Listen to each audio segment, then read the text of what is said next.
नमस्कार विद्यार्थी मित्रांनो, जीके स्टडी पॉइंट या आपल्या यूट्यूब चॅनलवरती आपल्या सर्वांचे स्वागत आहे.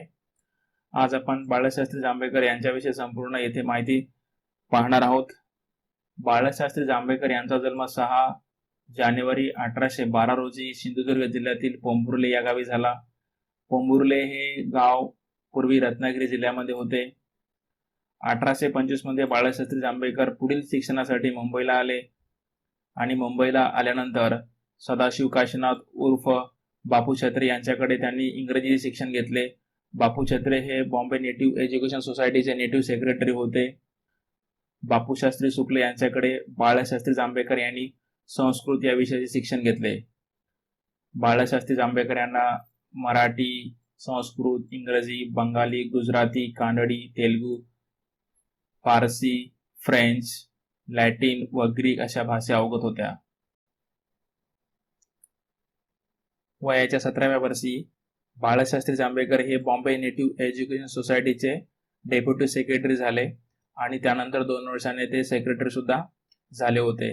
एल्फिन्स्टन कॉलेज जे की 1835 मध्ये मुंबई येथे स्थापन झाले होते आणि या एल्फिन्स्टन कॉलेजचे पहिले भारतीय असिस्टंट प्रोफेसर म्हणून बाळशास्त्री जांभेकर यांची निवड झाली होती. शिक्षकाच्या अध्यापन वर्गाचे ते संचालक होते. मुंबई इलाक्यामध्ये असलेल्या प्राथमिक शाळा तपासणीसाठी त्यांची निरीक्षक या पदी निवड झाली होती. अक्कलकोटच्या युवराजाचे शिक्षक म्हणून सुद्धा त्यांनी काम केले होते आणि इथे असताना त्यांनी कानडी या भाषेचा अभ्यास केला होता. गणित व ज्योतिष या विषयामध्ये पारंगत असल्यामुळे कुलाबा वेधशाळेच्या संचालकपदी सुद्धा त्यांची निवड झाली होती. कुलाबा वेधशाळा ही ईस्ट इंडिया कंपनीने 1826 मध्ये स्थापन केली होती. एशियाटिक सोसायटीच्या त्रैमासिकामध्ये शोध निबंध लिहिणारे ते पहिले भारतीय होते. सार्वजनिक ग्रंथालयाचे महत्त्व ओळखून बाळशास्त्री जांभेकर यांनी बॉम्बे नेटिव्ह जनरल लायब्ररीची स्थापना केली. सामाजिक ज्या काही समस्या आहेत त्यावरती चर्चा करण्यासाठी आणि त्या समस्याचे निराकरण करण्यासाठी त्यांनी नेटिव्ह इम्प्रुव्हमेंट सोसायटीची स्थापना केली आणि पुढे त्यातूनच प्रेरणा घेऊन दादाभाई नौरोजी आणि डॉक्टर भाऊदाजी लाड यांनी स्टुडंट्स लिटररी अँड सायंटिफिक सोसायटीची 1845 मध्ये स्थापना केली होती. सामाजिक सुधारणा घडवून आणायच्या असल्यास समाजामध्ये असलेल्या ज्या काही अनिष्ट चालीरीती असतील, रूढी परंपरा असतील किंवा ज्या काही भाकड समजुती अज्ञानामुळे समाजामध्ये पसरलेल्या आहेत त्या दूर करण्यासाठी शिक्षणाबरोबरच सामाजिक प्रबोधनही करायला हवे असे बाळशास्त्री जांभेकर यांना वाटत होते आणि त्यासाठी वृत्तपत्र हे एक महत्त्वाचे माध्यम आहे असे त्यांना वाटू लागले आणि त्यातूनच त्यांनी 12 नोव्हेंबर 1831 रोजी मराठीतील पहिले वृत्तपत्र सुरू करण्याची घोषणा केली आणि या वृत्तपत्राचे नाव दर्पण असे होते आणि यासाठी त्यांना त्यांचे मित्र भाऊ महाजन यांचे सहकार्य लाभले. 6 जानेवारी 1832 रोजी दर्पणचा पहिला अंक प्रकाशित झाला. सुरुवातीला 4 महिने दर्पण हे पाक्षिक होते. पाक्षिक म्हणजे जे 15 दिवसाला प्रकाशित होत होते आणि त्यानंतर 27 एप्रिल 1832 रोजी हे साप्ताहिक म्हणून प्रकाशित झाले. हे वृत्तपत्र इंग्रजी आणि मराठी या दोन्ही भाषांमध्ये 2 स्वतंत्र कॉलममध्ये छापले जायचे. त्याच्या एका कॉलममध्ये मराठी आणि दुसऱ्या कॉलममध्ये इंग्रजी ही भाषा होती. मराठी ही सर्वसामान्यांसाठी आणि इंग्रजी ही ब्रिटिश सत्ताधाऱ्यांसाठी. दर्पण हे जवळपास 8.5 वर्ष प्रकाशित होत राहिले आणि त्यानंतर 20 जून 1840 मध्ये दर्पण या वृत्तपत्राचा शेवटचा अंक निघाला आणि त्यानंतर 1 जुलै 1840 मध्ये दर्पण हे वृत्तपत्र United Gazette and Literary Chronicle या पत्रामध्ये विलीन झाले. 1840 मध्ये दिग्दर्शन हे मराठीतील पहिले मासिक बाळशास्त्री जांभेकर यांनी सुरू केले आणि या दिग्दर्शन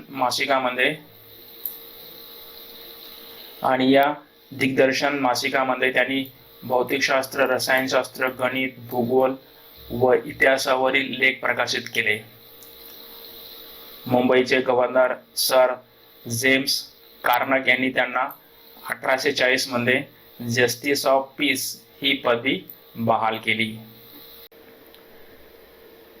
आचार्य बाळशास्त्री जांभेकर यांनी आपल्या अवघ्या 34 वर्षाच्या जीवनामध्ये अनेक महत्त्वाचे पुस्तके, ग्रंथ आणि अनेक लेख लिहिलेले आहेत. त्यामध्ये शून्यलब्धी हे एक महत्त्वाचे बुक्स आहे, ज्यामध्ये मॅथमॅटिक्स संबंधी लिहिलेले आहे. या बुक्समध्ये डिफरन्शियल आणि इंटेग्रल कॅल्कस याविषयी त्यांनी लिहिलेले आहे. इंग्लंड देशाची बखर खंड 1 आणि 2, ज्योतिषशास्त्र, बालव्याकरण, सारसंग्रह, हिंदुस्थानाचा इतिहास, नीतिकथा, भूगोलविद्या, पहिली मुद्रित स्वरूपातील ज्ञानेश्वरी त्यांनीच काढली आहे. प्राचीन भारतीय शिलालेख व ताम्रपट यांचे संशोधन करून त्यावर त्यांनी लिखाण केलेले आहे. मराठी भाषेतील पहिली पाठ्यपुस्तके त्यांनीच लिहिलेली आहेत. आचार्य बाळशास्त्री जांभेकरांनी स्त्री शिक्षणाचा व विधवा पुनर्विवाहाचा पुरस्कार केला. हिंदू धर्मातील अनिष्ट चालीरीती, रूढी परंपरांना आळा बसावा अशी त्यांची भूमिका होती. वैज्ञानिक ज्ञान व शास्त्रीय ज्ञान यास त्यांनी महत्त्व दिले होते. आचार्य बाळशास्त्री जांभेकरांना आदी मराठी वृत्तपत्राचे जनक, आदी इतिहास संशोधक, सुधारवाद्यांचे प्रवर्तक, ज्येष्ठ पत्रकार म्हणून सुद्धा ओळखले जाते.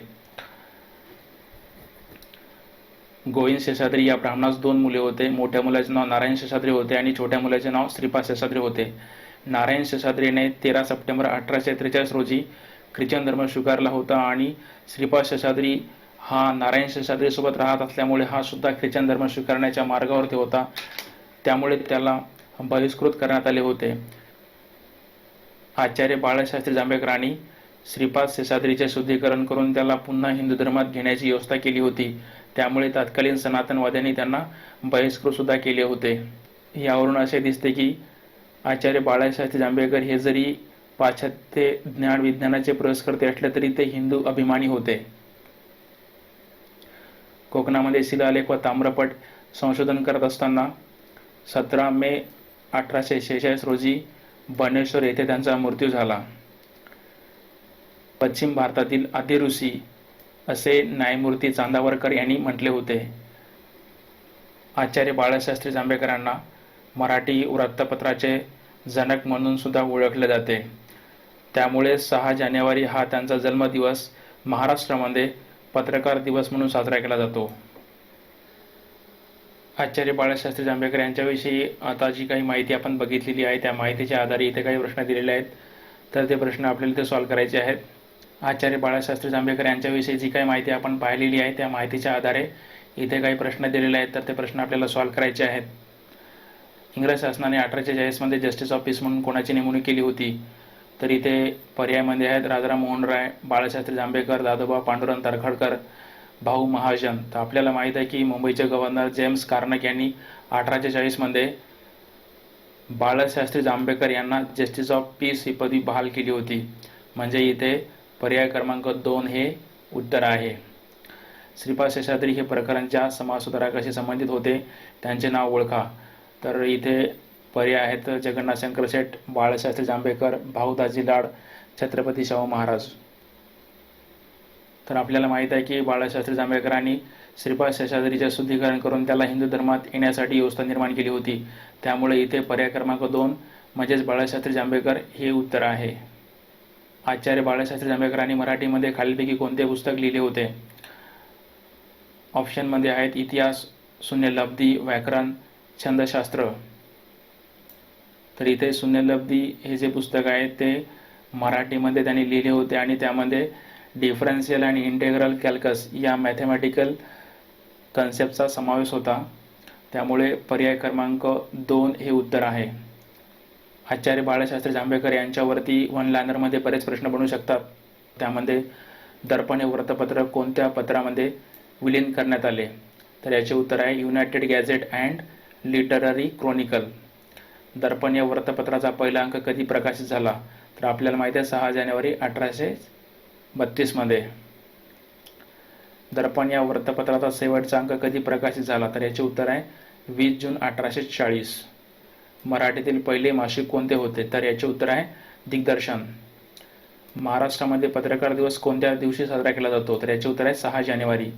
एल्फिन्स्टन कॉलेजचे पहिले भारतीय असिस्टंट प्रोफेसर म्हणून कोण होते? तर याचे उत्तर आहे बाळशास्त्री जांभेकर. कुलाबा वेधशाळेचे पहिले भारतीय संचालक कोण होते? तर बाळशास्त्री जांभेकर. दर्पण हे वृत्तपत्र सुरू करण्यासाठी आचार्य बाळशास्त्री जांभेकरांना कोणी मदत केली, तर आपल्याला माहिती आहे त्यांचे मित्र भाऊ महाजन यांनी त्यांना सहकार्य केले. अक्कलकोटच्या युवराजाचे शिक्षक म्हणून इंग्रज शासनाने कोणाची नियुक्ती केली, तर आपल्याला माहिती आहे बाळशास्त्री जांभेकरांची. आपल्याला ही माहिती आवडल्यास लाईक करा, शेअर करा, सबस्क्राईब करा आणि बेल आयकॉनला सुद्धा प्रेस करा, जेणेकरून नवीन अपडेट तुम्हाला येत राहतील. थँक्यू.